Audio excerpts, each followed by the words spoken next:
صدق إن عزت أبو عوف عاش هو وأسرته 50 سنة كاملة في فيلا مسكونة بالجن؟ اشترك في القناة واضغط لايك وصلى على النبي علشان القصة الجاية يمكن تكون عنك. ويلا نبدأ الحكاية.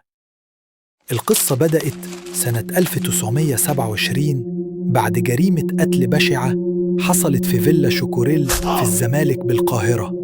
من بعدها أي حد يدخل الفيلا كان بيشوف وبيسمع حاجات غريبة، بيانو بيعزف لوحده، خطوات في الأوض الفاضية، أصوات بتتكلم ومحدش موجود. لحد ما اشترى الفيلا الضابط أحمد شفيق أبو عوف والد الفنان عزت أبو عوف. أول ما العيلة سكنت بدأت الكوابيس. والدة عزت شافت شبح قدامها ماشي واختفى جوه الحيطة. أخوها شاف شبح سولومون شوكوريل نفسه وشعره شاب في لحظة من الرعب. عزت ومها أبو عوف وهم صغيرين لقوا النوتة الموسيقية بتتحرك لوحدها وتتحط على البيانو.